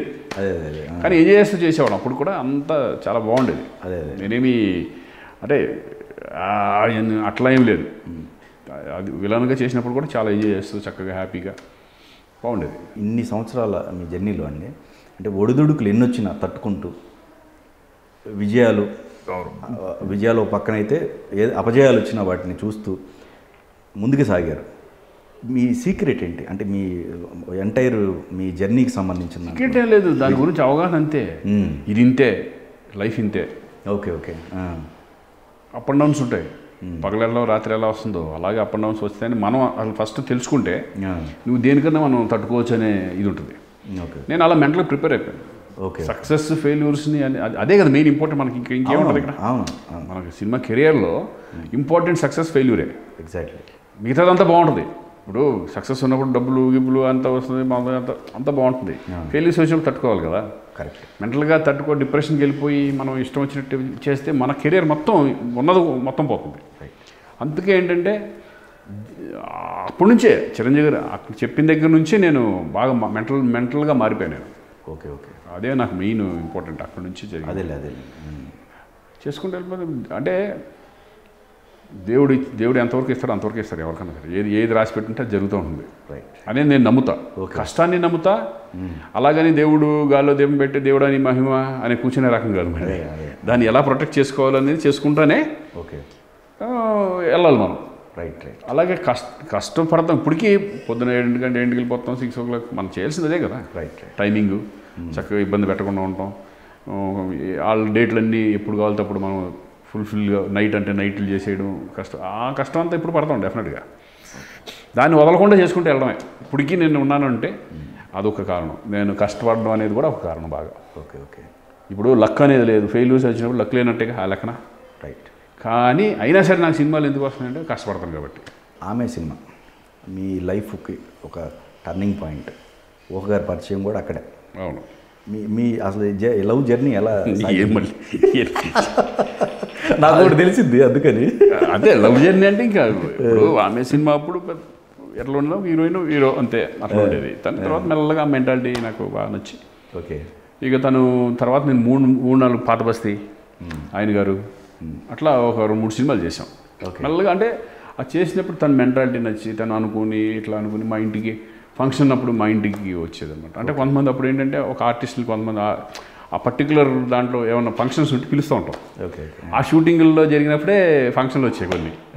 అప్పుడు తను కూడా ఇంటికి పిలిచేవాళ్ళం కొంతమంది ఆర్టిస్టులతో పాటు. మిగతా ఆర్టిస్టులు ఉంటారు కదా వాళ్ళతో పాటు తను కూడా. హీరోయిన్స్ కూడా వస్తుంటారు జనరల్గా. అది కామన్గా ఎవరింటికన్నా ఎక్కడన్నా వస్తున్నారు హీరోయిన్స్. ఫంక్షన్స్ ఉంటే కనుక రావడం, మన సినిమా చేస్తూ ఉంటాం కాబట్టి వాళ్ళని పిలవడం జరుగుతుంది. అట్లా ఇంట్లో వాళ్ళకి నచ్చి తను ఇంట్లో కలిసిపోయి అలా అనేప్పటికీ బయట ఉంటే మనం ఇంటికి మ్యారేజ్ చేసుకోకూడదు. ఫస్ట్ మీ నుంచే వచ్చిందండి ప్రపోజల్? మీరే ఇష్టపడ్డారు? ఇప్పుడు ఎట్లా ఉంటుందంటే ఇప్పుడు మాట్లాడుకునేటప్పుడు అర్థమైపోద్దుగా. అదే నాకు ఇష్టం తనకి ఇష్టమే. Okay okay. ఫస్ట్ ప్రపోజ్ చేసింది మాత్రం నేను. మీరే చేసేసి ఇక మెడ్రాస్ వెళ్ళిపోయి వాళ్ళ ఇంట్లో చెప్పేసి ఇట్లా అనుకుంటున్నాను ఫిక్స్డ్ అన్నాను అంతే. ఇంకేం మాట్లాడదు. డేరింగ్ అంటే ఇంక అంతే, ఇక అనుకుంటే వెళ్ళిపోవాలి అంతే. తర్వాత అనుకున్నాం ఇట్లా అనుకున్న తర్వాత ఇంకా ఇంటికి వెళ్ళి కన్ఫర్మ్ అని చెప్పేసి వచ్చాం. పిల్లల పేర్లు రో మీద ఎందుకు ఆర్ మీద పెట్టడానికి రీజన్ ఏమైనా ఉందా? రోషన్ ఏమి లేదు, నాకు ఊనే పెట్టేసాం. రోషను మేధ. Okay okay. రోషను మేధ రోహన్. అదే రోహన్, అదే ఆర్ మీద ఏం అట్లా పెట్టేసాం అంతేనా? ఓకే. జాతకాలు చూసి కూడా పెట్టి అలా ఏం లేదు. Okay okay. రోషన్ అది ఎందుకంటే పుట్టినప్పుడు అది కొంచెం ఎందుకో రోషన్ అని వచ్చేసి పెట్టి వేసాను. మీరు అన్నదమ్ములు ఎంతమంది అండి మొత్తం? నేను, తమ్ముడు, అక్క, ముగ్గురు. ఇప్పుడు అక్కళ్ళ పాపనే గోపిచంద్ చేసుకున్నాడు. హీరో. అవును, ఆ చుట్టరే. మదర్ నాతో పాటే ఉంటారు, ఇక్కడే ఉంటారు. ఫాదర్ మొన్న రీసెంట్గా ఫాదర్కి సంబంధించి అక్కడ కూడా ఇక్కడే ఉంటారు. అక్క, బావ అందరూ హైదరాబాదే. ఇన్ని సినిమాల్లో అండి హెయిర్ స్టైల్ ఒకటే మెయింటైన్ చేశారు మీరు? వేసే ఓడలేదు మరి, అలాగే ఉంది. నేనేం చేస్తాను రకరకాల గెటప్లు ఇప్పుడు అంటే ఫ్యామిలీ సబ్జెక్ట్స్కి అప్పట్లో గెటప్లు మార్చాలని ఎవడో కూడా మాకు అసలు తెలిసేది కదా. ఓకే. కంటిన్యూ కొట్టుకుంటా పోతా ఉండేవాడు. ఏ సినిమా ఇప్పుడు నేను చూస్తే ఏది ఏ సినిమాలో నాకు తెలియదు. ఇప్పుడు ఓకే ఓకే అన్నీ ఒకే రకంగా ఉండే. ఇప్పుడు హెయిర్ స్టైలిస్ట్ వచ్చారు. ఇప్పుడు బాగా టెక్నాలజీ కూడా దాంట్లో కూడా బాగా టెక్నాలజీ పెరిగింది. ఇప్పుడు నేను మారుస్తున్నా కొన్ని ఫిలిమ్స్. ఇప్పుడు అఖండ ఉంది, అఖండలో అంటే గెటప్స్ మీద వెళ్తున్నాం. అది విగ్ పెట్టనేయండి లేకపోతే నా హెయిర్ స్టైల్తోనే చేయండి అని. ఇప్పుడు నేను శంకర్ గారి ఫిల్మ్ చేస్తున్నాను, రామ్ చరణ్ దిల్ రాజు గారి. దాంట్లో ఒక కొత్త యంగ్ గెటప్ ఉంటుంది అనమాట. అంతా సపరేట్ సార్ నా హెయిర్నే చేశారు వాళ్ళు. ఓకే. మళ్ళీ విగ్గు ఏమి పెట్టాల. అదేలే. ఇప్పుడు అందుకని హెవీగా పెంచుతున్నాం. ఆ పెంచడం కారణం కూడా అదే. Okay okay. అంటే ఇప్పుడు హెయిర్ స్టైల్స్ అన్నీ మారుతూ ఉంటాయి. ఇప్పుడు చెప్పొచ్చు ఏ సినిమాలో ఇది ఇమీడియట్గా. ఈ చేంజ్ ఎవరు అంటే ఫస్ట్ మీరు ఎప్పుడైతే కెరీర్ బిగినింగ్లో ఒక విలన్గా ఎంటర్ అయ్యారో, ఇప్పుడు మళ్ళీ అఖండతోటి మళ్ళీ మీ ప్రీవియస్ ఏదైతే ఉందో దానికి ఇది ప్లాన్ అనుకున్నారా? ఇది దీనికి అంటే సరైనోడు మీది ఆ టైం పడినప్పుడు మీ ఇద్దరు అంటే ఎప్పటికన్నా ఇప్పుడు హీరోగా చేస్తూ ఉన్నాం, హీరోగా వెళ్తూ ఉన్నాయి. హీరోగా ఇప్పుడు నాకు 2 సినిమాలు ఉన్నాయి ఇప్పుడు నెక్స్ట్. కానీ నేనేమనుకుంటున్నానంటే అది ఎంతకాలం. ఓకే. అంటే ఇప్పుడున్న జనరేషన్ అది మనం తెలుసుకోవాలి. మన అర్థం చూసిన తర్వాత మనం ఏంటి మనకు తెలిస్తే ఓకే మనం లైఫ్ ఎంజాయ్ చేయొచ్చు. అందుకే ఏంటంటే నేనేమనుకున్నానంటే వద్దు ఇట్లా వెళ్ళిపోతాం సరదాగా, హ్యాపీ లైఫ్, టెన్షనే ఉండదు. హీరో చేసి మళ్ళీ వాడికి డబ్బులు ఖర్చు పెట్టి వాడికి డబ్బులు ఇచ్చి ఇవన్నీ ఈ టెన్షన్ మనకి ఎందుకు. ఇప్పుడు రోషన్ వచ్చేస్తున్నాడు, వాడి హీరోగా స్టార్ట్ అయింది, కెరీర్ స్టార్ట్ అయింది. ఈ టైంలో ఏంటంటే నేను ఇట్లా అన్ని రకాలుగా చేసుకుంటూ వెళ్దాం. హీరోగా కూడా ఉన్నా కూడా దాంట్లో ఒక డిఫరెంట్ క్యారెక్టర్ పట్టుకొని హీరో కమ్ విలన్ లాగా యాంటీ హీరోస్ అలా ఉంటాయి కదా, అటువంటి సబ్జెక్టులు ఒక డిఫరెంట్ వేలో సెలెక్ట్ చేసుకుందామని డిసైడ్ అయ్యాను. అలాగే విలన్ వస్తే విలన్ ఏదొచ్చిన క్యారెక్టర్ మంచిది అనుకుంది చేద్దామని డిసైడ్ అయిపోయాను. Okay okay. అలాగే శంకర్ది ఇప్పుడు నేను అఖండ తర్వాత ఇప్పుడు నీకు శంకర్దే పెద్ద ఫిల్మ్ నేను చేసేది. అలాగే కన్నడ పునీత్ రాజ్ కుమార్ సినిమాలో విలన్ చేస్తున్నాను, ఫ్యామిలీ విలన్. అది మంచి సినిమా అవుతుంది. అది ఇండస్ట్రీలో కాంపిటీషన్ అనేది ఒకటి వెంటాడుతూ ఉంటుంది. మీకు కాంపిటేటర్ అంటే ఎవరున్నారు? నేను కాంపిటీషన్ ఎన్ని పడింది అంటే మీ జోనర్లో టచ్ చేసుకుని ఇప్పుడు జగపత్ బాబు నేను ఫ్యామిలీ సబ్జెక్టులు చేసుకుంటూ వెళ్ళిపోవడం. కరెక్ట్. ఇప్పుడు వెంకటేష్, నాగార్జున, బాలకృష్ణ వాళ్ళ నలుగురే ఉండేవాళ్ళు. చిరంజీవి గారు, వెంకటేష్, బాలకృష్ణ, నాగార్జున గారు, నలుగురు మేమిద్దరం ఫుల్ బిజీగా ఉండేవాళ్ళు అప్పట్లో. వాళ్ళ రేంజ్ వేరు. నేను జగపత్ బాబు ఫ్యామిలీలో అలా కొంచెం కమర్షియల్ మూవీస్ ఉంటాయి కదా, మనకి ఫ్యామిలీలో కొట్టుకుంటూ వెళ్ళిపోయేవాడు. కానీ ఎందుకంటే డైరెక్టర్ కూడా ఒకళ్ళే పడేవాళ్ళు. అంటే ఎక్కువగా నేను అదే నన్ను జగపత్ బాబు, అదే అవును, నేను జగపత్ బాబు ఇద్దరు ఆల్టర్నేటివ్ వెళ్ళిపోయేవాడు. ఎగ్జాక్ట్లీ. కాంపిటీషన్ అనేది ఇప్పుడు ఎవరితో పెట్టుకోవాలి కాంపిటీషన్? జగపత్ బాబు అలా ఇద్దరం ఫుల్ బిజీగా ఉన్నాం కదా. మిస్ అవుట్ అండి సినిమాలో మీకు పడాల్సింది ఆయనకి అట్లా ఏం లేదు. మా ఇద్దరు కానీ కాకుండా కొన్ని ఫిలిమ్స్ ఏంటంటే మంచి ఫిలిం కూడా కొన్ని 2-3 సినిమాలు నేను ఏంటంటే ఆల్రెడీ అడ్వాన్స్ డేట్లు ఇచ్చేసేసి అట్లా మిస్ అయింది తప్పితే వేరే రకంగా కాదు. ఓకే. డేట్లు క్లాష్ అయ్యి డేట్లు కూడా ఇది ఉంటే భలే ఉండేది సినిమా, దీనికంటే బెటర్ సినిమా, అది చేసి ఉంటే బాగుండేది. Okay okay. వెళ్ళి ప్రొడ్యూసర్ అడగడం కూడా జరిగింది. నేను పని చేద్దాం దాని తర్వాత చేద్దాం, అది ఎందుకు నాకు బాగా కాన్ఫిడెన్స్ ఉంది అని. అయ్యో అమ్మ మొత్తం అందరితో మాట్లాడేసాను, మొత్తం అంతా ఇదైపోతుంది. అది హిట్ పోయింది, ఇది దూబింది, అలా జరుగుతూ ఉంటాయి కదా. అది మన చేతిలో అదే అంటున్నాను కదా టైం. అది మనం మీకు సజెషన్ ఎవరు ఉంటారు కదండి, మొత్తం మీదే కదా ప్లానింగ్ అంతా. సజెషన్ ఎవ్వరు లేరు. కర్త కర్మ క్రియ మొత్తం ఏదైనా హిట్ అయినా నేనే, ఫ్లాప్ అయినా నేనే. అదే. బట్ ఏదంటే నేను ఎక్కువ డైరెక్టర్ నమ్ముతా. నేను డైరెక్టరు అంటే ఇంకా ఇప్పుడు ఎవరిని ఇక్కడ ఎట్లా ఉంటుందంటే ఇండస్ట్రీలో ఒకరిని నిందించాలి, ఆలమాలలో పోయింది, ఏలమాలలో పోయింది అనేది అనుకోవడం తప్పు. ఓకే. అది టైము. మరి హిట్ అయినప్పుడు శ్రీకాంత్ మాల్ని హిట్ అయిందా? రైట్. పోయినప్పుడు శ్రీకాంత్ మాల్ని పోయిందా? లేకపోతే డైరెక్టర్ కుదరాలి అంతే. అయితే ఇండస్ట్రీలో మ్యాక్సిమం మీరు అందరు హీరోలతో కాంబినేషన్ చేసినట్టున్నారు మ్యాక్సిమం కదా? ఎవరు మ్యాక్సిమం చేశారు? పెద్దవాళ్ళు అందరితో చేశారు. ఇప్పుడున్న ఎన్టీఆర్తో కానీ మన మహేష్ బాబు గారు, ప్రభాస్ వీళ్ళతో చేయలే. అదే. దాంట్లో బన్నీ అండ్ రామ్ చరణ్ ఇద్దరితో చేద్దాం. ఇంకా ఉందా? ఇంకా ఇప్పుడు ఇంకొక యాంగిల్ స్టార్ట్ అయింది కదా. అందరితో చేద్దాం. అవును, అందరూ నా పరిచయం బాగా. అంటే మీరు ఎక్కువగా ఎక్స్పెక్టేషన్స్ పెట్టుకుని చాలా హార్డ్ వర్క్ చేసిన తర్వాత అనుకున్న రిజల్ట్ రాని ఈ సినిమా అంటే ఏం చెప్తారు? అంటే తారక రాముడు అని ఫిలిం ఉంది, మంచి ఫిలిం అది. తారక రాముడు మంచి సాంగ్స్ గింగ్స్ బాగుండి నేను పెద్ద ఎక్స్పెక్టేషన్లో ఉన్నాను. రైట్. ఎందుకంటే ఆర్వి ఉదయ్ కుమార్ పెద్ద డైరెక్టరు. రైట్. చాలా బాగుంటుందిలే అనుకుని అది డిసప్పాయింట్ అయింది. ఓకే. బట్ అది తర్వాత యూట్యూబ్లో వస్తాం బాగా వ్యూవర్షిప్ అవి వేరు. బట్ అటువంటి ఫిలిమ్స్ కొన్ని ఉంటాయి. మరి అంటే అన్నీ ఏదేదని చెప్పాలో తెలియదు, చాలా ఉన్నాయి. కొన్ని కొంచెం అమాయకంగా ఉంటుంది మీ క్యారెక్టర్. చాలా మంచి. నేను సౌందర్య చేసాం. అవునవును, సౌందర్య చేసాం. అలాగే నేను సౌందర్య చేసిన ఇంకోటి కూడా అట్లాగే డిసప్పాయింట్ అయింది. అనగనగా ఒక అమ్మాయి అని చెప్పేసి, అంటే నా పేరు కాకపోయినా ఇద్దరు కలిసి మంచి క్యారెక్టర్స్ అని ఇద్దరు అనుకున్నాం, చాలా బాగుంటుంది, ఇద్దరు చేద్దాం ఇది అది అనుకుని చేసాం. అది కూడా అలాగే డిసప్పాయింట్ అయింది. ఎక్కువగా రిపీట్ అయిన హీరోయిన్స్లో సౌందర్య గారే ఎక్కువ. సౌందర్య ఆల్మోస్ట్ 5 to 6 మూవీస్ సంథింగ్. అంత అందరూ అంతే. రాశి చేశా, సౌందర్య, రమ్యకృష్ణ గారితో చేశాను, ఎక్కువ వాళ్ళతో చేశాను. సౌందర్య ఎక్కువ. మంచి ఆర్టిస్టు, మంచి బిహేవియర్, హోమ్లీ హీరోయిన్, చక్కగా అందరితో బాగుండేది. సరే ఇంకా అది మనం వెళ్ళబోతున్న టైంలో మీటింగ్ వెళ్ళబోతున్న టైంలో జరిగింది అది. అవును. ఆ రోజే ఇమ్మీడియట్గా నేను అన్నయ్య మేము అంతా దీంట్లో ఉన్నాం, మన శంకర్దాదా టైంలో అనుకుంటా, ఆ టైంలోనే ఇంకా ఇమ్మీడియట్గా వెళ్ళాము. నైట్ వెళ్ళి ఇక అంతా తెలుసు కదా, వాళ్ళ ఫ్యామిలీ అందరూ బాగా ఇదిలో ఉంటారు. చాలా బ్యాడ్ అది ఇన్సిడెంట్. ఏ సినిమా వివాదానికి దారితీసింది మీ మొత్తం కెరీర్ మొత్తం చూసుకుంటే? నాకు ఖడ్గం కొంచెం వివాదానికి దారితీసింది. ఎందుకంటే దాంట్లో కొంచెం ముస్లిమ్స్ లాస్ట్లో డైలాగులు కొన్ని ఉన్నాయి. రైట్. క్లైమాక్స్లో కొన్ని ఉన్నాయి. నాకు ఫోన్లు కూడా బెదిరింపు కాల్స్ వచ్చినాయి కొన్ని. బెదిరింపు కాల్స్ వచ్చినాయి. ఏంటి ఇట్లా హిందూ పాకిస్తాన్ బాబు సినిమా అది, సినిమాలో సిచ్యువేషన్ బట్టి వెళ్తాం తప్పితే మాకు అటువంటి ఏమి మాకు ఆ గోళ్ళు లేవు. సినిమాలాగా చేసుకుంటూ వెళ్ళాము, డైరెక్టర్ ఏం చెప్తా చేసుకుంటూ వెళ్ళాము. అది కానీ ఎట్లా అయినా ఫోన్లు కొంచెం బెదిరింపు కాల్స్ రావడం. నేను భయపడేవాడిని కదా, నేను భయపడే వ్యక్తులు కాదు కదా. నాకు గన్ను పట్టుకుని నేను డైరీ పట్టుకుని వెళ్ళేవాడిని. క్రికెట్ ఆడుకుంటా గన్ను పట్టుకునేవాడిని. అక్కడ క్రికెట్ ఆడుతూ ఉండేవాడు. ఎవడెవడు ఎక్కడ ఏం చేయవస్తాడో తెలియదు. అలా ఉండేది. కొంచెం థ్రెటనింగ్ కాల్స్ వచ్చాయి. ఓకే. ఏం భయపడలేదు కానీ అట్లా అదొకటి. ఆ సినిమాకి కొంచెం మిగతా నేను చేసిన పెద్ద కాంట్రవర్సీ సినిమాలు ఏం లేవు. ఆ ఖడ్గంలోనే కొంచెం వచ్చింది. అవి కూడా కొన్ని రోజులు అయిన తర్వాత మళ్ళీ సినిమా పరంగా కాంట్రవర్సీ అదైతే, మా పరంగా కూడా మళ్ళీ మాకు వచ్చారా? అదే అసలు మాది కాంట్రవర్సీ ఏముంది. అవన్నీ ఆ ఎలక్షన్ కొన్ని రోజులు ఉండడం తర్వాత మళ్ళీ మావలేదు. మీ పైన ఆ కమిటీ తేల్చి చెప్పింది ఏది అసలు వీళ్ళకి సంబంధించింది ఏది లేదని చెప్పేసి. అది వేసారు, అబండాలు వేసేసాని అయిపోయింది. వేసేసారు, తర్వాత స్క్రూట్నీ పెట్టారు. అవును.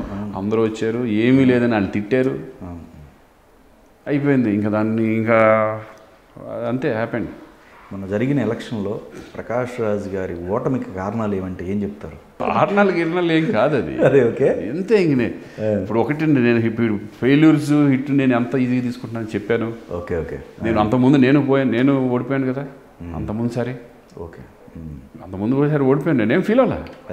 It's all in the game. Okay happened. ఎందుకంటే మా మీద వేసారు కాబట్టి, బురద వేసారు కాబట్టి, జనాలు నమ్మారు కాబట్టి, మన ఆర్టిస్టులు అందరూ నమ్మారు కాబట్టి అలా ఓడించేసరిలే అనుకున్నాం. అది తప్పు అని తెలియదు. మళ్ళీ ఈసారి గెలిపించారు. కానీ లేరు కదా, రాజీనామా చేశారు కదా. చేసాం. Okay of course. అంటే నేను రాజీనామా చేయడం కంటే రీజన్ కూడా మేము అందరూ ఒకటి అనుకునే చేసాం. ఎందుకంటే అటు సగం ఇటు సగం అనేది 100% ఉండకూడదు. అటువంటిప్పుడు ఏంటంటే ముందే పెద్దవాళ్ళు అందరూ కూర్చొని దాన్ని సింగిల్గా చేసేసి ఉంటే చాలా బాగుండేది. ఇప్పుడు నీకు అటు సైడ్ కొంతమంది ఇటు సైడ్ కొంతమంది అనేది లాస్ట్ టైం ప్రాబ్లం అయింది. అంతకుముందే ప్రాబ్లం అయింది కదా. ఎందుకంటే ఏ పనులు చేయకపోయినా వీళ్ళ మీద తోసేవాళ్ళు. మా ప్యానల్ నుంచి వచ్చిన వాళ్ళ మీద వీళ్ళు చేయనివ్వట్లేదు, ఇది చేయనివ్వట్లేదు అని తోసేవాళ్ళు. వీళ్ళు ఏంటంటే అక్కడ ఉన్న డబ్బులు తీయకూడదు, మనం వేరే సంపాదించుకుని దాంట్లో ఖర్చు పెడదామని వీళ్ళు. వాళ్ళేమో ఎక్కడి నుంచి ఏది తీసుకురానే పరిస్థితిలో వాళ్ళు ఉన్నారు. అలా ఏమైపోయిందంటే ఒకళ్ళ మీద ఒకళ్ళకి అనేవాడికి ఏ వర్క్ జరిగేది కాదు. ఉన్న డబ్బులు ఖర్చు పెట్టడం ఈజీగా చేసేయచ్చు, అదేం పెద్ద ప్రాబ్లం కాదు. ఫండ్ రైజింగ్ అనేది దాన్ని పెరగాలంటే, దాన్ని కొంచెం పెద్ద చేయాలంటే కావాలి కదా. నరేష్ గారితో అంటే ఆ గ్యాప్ అనేది నాకేమీ ఏం లేదు. ఇప్పుడు నరేష్ ప్రాబ్లం ఏంటంటే, నరేష్ గారిది ఆ ఒక్క ఇన్సిడెంటే తప్పితే నాకు నరేష్ ఏం ప్రాబ్లం లేదు. ఆయన ఎందుకు అన్నాడు, ఎందుకు ఇట్లా చేశాడని కూడా మాకు తెలియదు, కన్ఫ్యూజ్ అయ్యాడు. ఎందుకంటే సైన్ పెట్టింది అతనే. అదే ₹1 ఇస్తాను చదివి సైన్ పెట్టింది, సెక్రటరీనే సైన్ పెట్టాలిగా. రైట్. నేను కాదు కదా. అదే వాళ్ళే సైన్ పెట్టారు, వెళ్ళాము వచ్చాము అంతా అయిపోయింది. మళ్ళీ వచ్చి తప్పన ఏదో మళ్ళీ ఉందండి, ఏదో చేశారు. అది మనకి ఎందుకు లేదు. కానీ ఇంకోటి, నీకు అన్ని మామూలు ఒరిజినల్ పాలిటిక్స్లో ఎలా ఉంటాయో అలా చేశారు అంతే. ఆ పాలిటిక్స్ని ఇక్కడ తీసుకొచ్చారు ఇండస్ట్రీలో. దాని చిరాకు ఇస్తున్నారు. నుంచోకూడదు అనుకున్నాం, ఇక కొన్ని అనివార్య కారణాల వల్ల ఈసారి నుంచోవాల్సి వచ్చింది. కానీ బలవంతం చేశారు.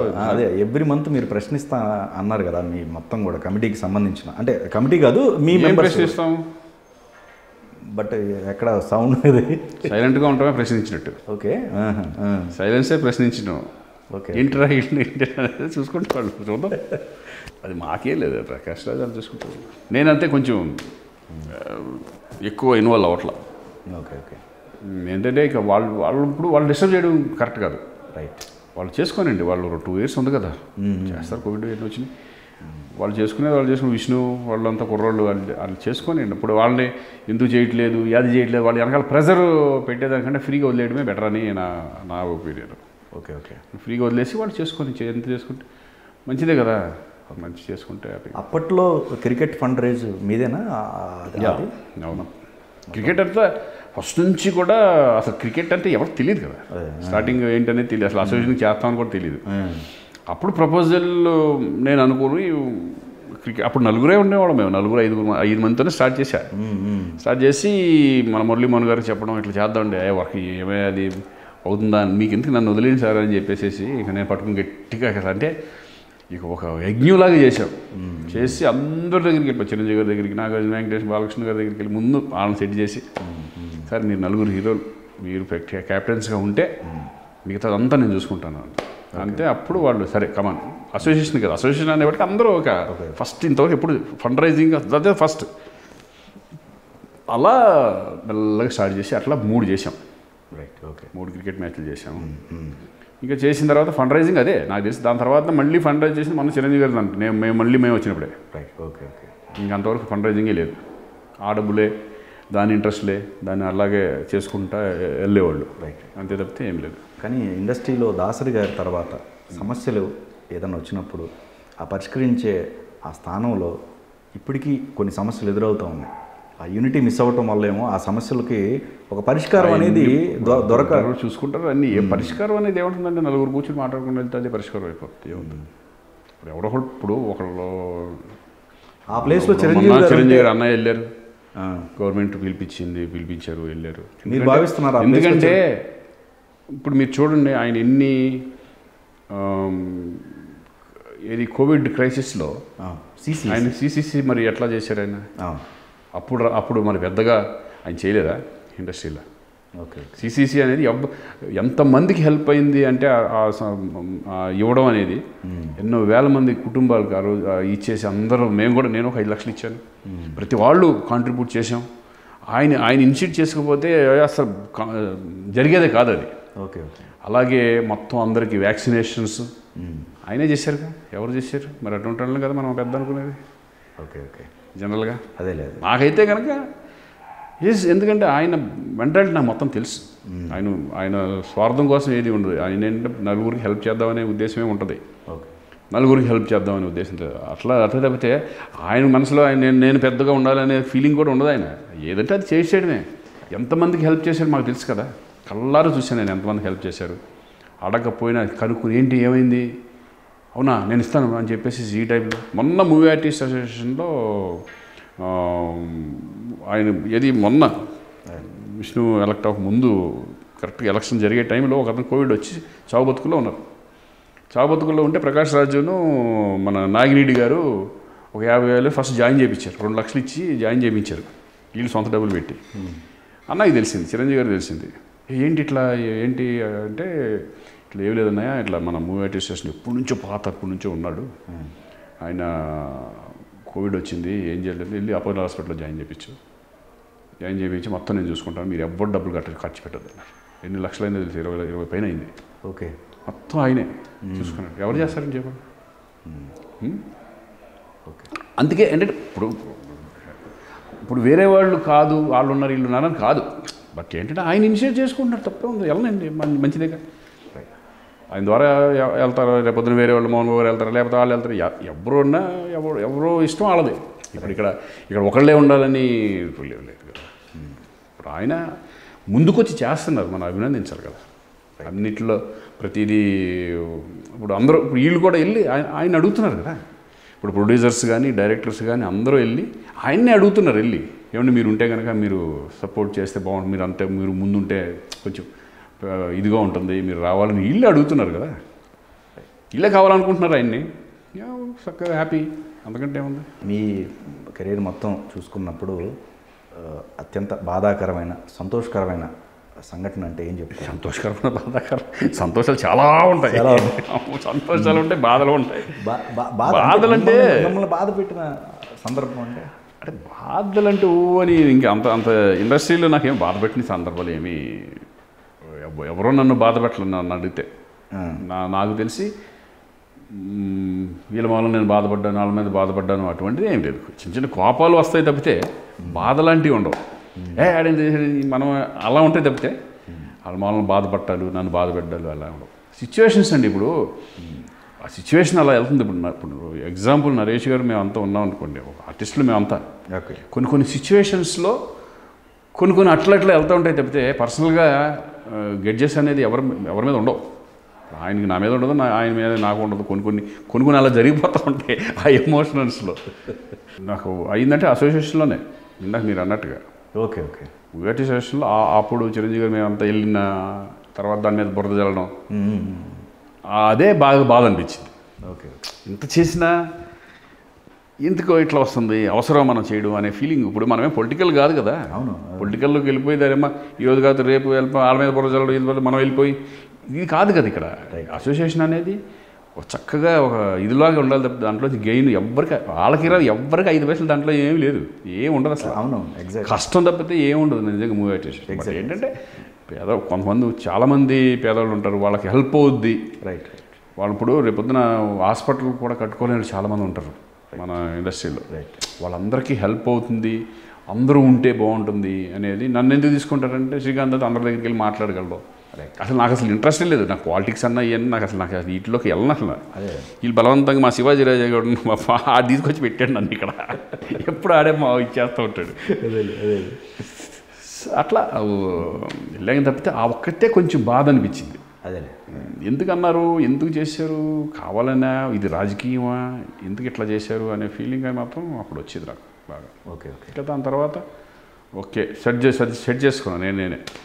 ఇవన్నీ ఒక కామన్, ఇది పొలిటికల్ లాగా మన ఆర్టిస్ట్ని కూడా ఒక పొలిటికల్ లాగా అయిపోయింది. అదేలే, ఈ పొలిటికల్లో మనకు వద్దులే అనే ఫీలింగ్ వచ్చేస్తుంది అంతే, ఎందుకంటే లేదు. బెస్ట్ ఫ్రెండ్స్ ఎవరండి మీకు ఇండస్ట్రీలో? నాకు అందరూ చాలామంది ఉన్నారండి. అంటే శివాజీ రాజా, తరుణ్, నాకంటే చిన్నోడైనా మేమంతా ఫ్రెండ్స్ లాగా ఉంటాం. అలా మా క్రికెట్ గ్యాంగ్ అందరూ బాగా క్లోజ్గా ఉంటాం. Cricket okay. క్రికెట్ గ్యాంగ్ అంతా క్లోజ్గా ఉంటాం. ఏ షూటింగ్ జరిగితే అక్కడ ఆ షూటింగ్లో క్లోజ్ అయిపోతాం. అంటే ఇప్పుడు షూటింగ్ ఉందనుకోండి, ఒక 4 రోజులు 40-50 డేస్ షూటింగ్ ఉంటుంది. ఆ షూటింగ్ అంతా పిక్నిక్ లాగానే ఉంటుంది. మా ఇంటి నుంచి ఫుడ్ రావడం, ఒక ఈవినింగ్ కూర్చోవడం సరదాగా, ఓకే ఒక ఫ్రెండ్లీ నేచర్గా సరదాగా కలిసిపోతాం. మళ్ళీ కొన్ని నెలల్లో అలా సాగుతుంది. తర్వాత ఇంకో సినిమాలు ఉన్నప్పుడు ఇంకొకళ్ళు అట్లా వస్తాయి. బట్ రెగ్యులర్గా మేము ఉండేది ఏంటంటే, నాకు కొంతమంది ఇప్పటి నుంచో ఉన్న ఫ్రెండ్స్, ఇప్పుడు మా విజయ్ అని ఉంటాడు. విజయ్ మేము ఎక్కడికి వెళ్ళినా సరే, టెంపుల్కి వెళ్ళాలన్నా ఏం చేయాలన్నా మేము 4 ఉంటాం. ఓకే. ఆ 4 మెంబర్స్ ఎక్కువ వెళ్తూ ఉంటాం.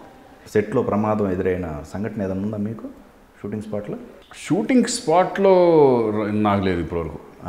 షూటింగ్ స్పాట్లో లేదు. ఓకే. మేము సరదాగా ఫ్రెండ్లు బయటికి వెళ్ళినప్పుడు జరిగింది తప్పితే షూటింగ్ స్పాట్లో అనేది ఎప్పుడు జరగల. అవునా? బయట జరిగింది అంటే షూటింగ్ స్పాట్లో అంటే ఇప్పుడు ఎట్లా, ఫస్ట్ ఫిలింలోని పీపుల్స్ ఎన్కౌంటర్ ఫిలింలో పరిగెడతా పడిపోవడం, కాలు ఇది అవ్వడం జరిగింది. అట్లా ఆ ఇన్సిడెంట్లు. ప్రమాదం అంటే ఇప్పుడు ఫైట్ చేస్తే పడిపోయి కాళ్ళు ఇది అవ్వడం, బైక్ మీద స్కిడ్ అవుట్ పడిపోవడం, అటువంటి ఇన్సిడెంట్లు అంతే. మరీ అంత హెవీ ప్రాణాలకు అపాయం అంత ఇన్సిడెంట్లు ఏం జరగల. ఎందుకంటే నా లెగ్మెంట్ యాంటీక్రూషియల్ లెగ్మెంట్ నా ఆపరేషన్ జరిగింది. అప్పుడు చాలా ఇబ్బంది పడ్డాను నేను. కొన్ని ఇది యాక్సిడెంట్, బయట యాక్సిడెంట్ కాదు, ఇదంతా ఇండస్ట్రీదేనా. ఇది ఫైట్స్ చేసేటప్పుడు ఆ ఫైట్ చేసేటప్పుడు ఏంటంటే వెనక్కి ఒక తోపుకి వెనక్కి వెళ్ళి ఒకసారి ఇట్లా ఉంది, పట్టక్క ఉంది. ఓకే. ఏంట్రా పట్టక్క ఉందని నేను మెల్లగా ఓకే ఏదో స్పెయిన్ అయింది అనుకుని కొన్ని రోజులు అలా అనుకున్నాను. డాక్టర్ దగ్గరికి వెళ్తే ఏం లేదు, రెస్ట్ తీసుకోమన్నారు. రెస్ట్ ఎక్కడ కుదురుతుంది రెస్ట్. అలా మెల్లగా అలా చేసుకుంటే 7-8 సార్లు పడిపోయాను. ఇంతంతలా వాసిపోయింది, అరిచేసేవాడిని, కేకలు గొడవలు. తాళి ఓపెనింగ్ షాట్ రోజు పడిపోయాను నేను. ఓకే. మొత్తం కొన్ని రోజులు షూటింగ్.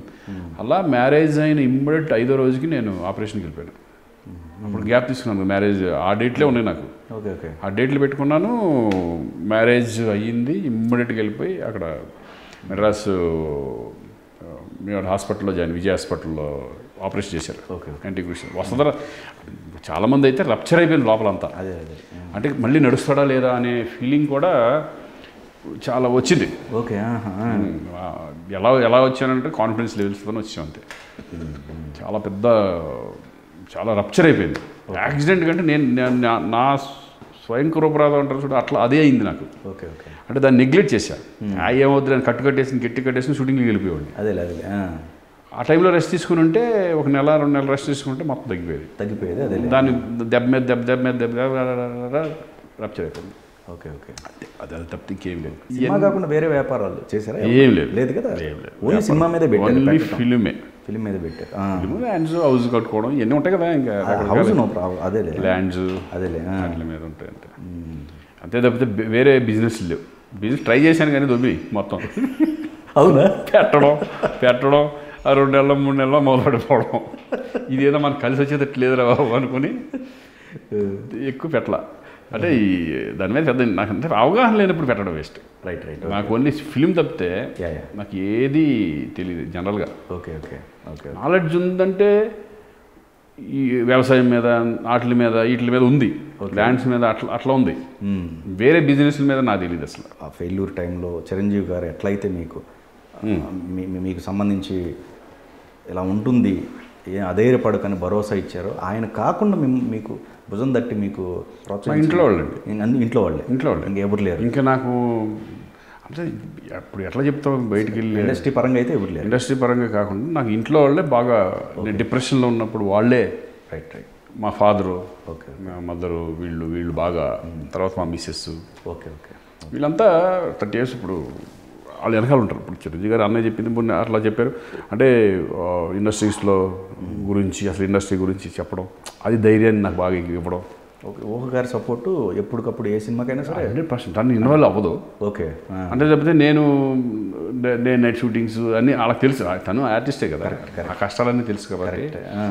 నాకు ఆ ఇంట్లో నా లైఫ్ బెస్ట్ ఏంటంటే ఎప్పుడో ఎవరికైనా సరే ఒక్కటే, ఇంట్లో ప్రశాంతంగా ఉంటే నువ్వు జయించవచ్చు.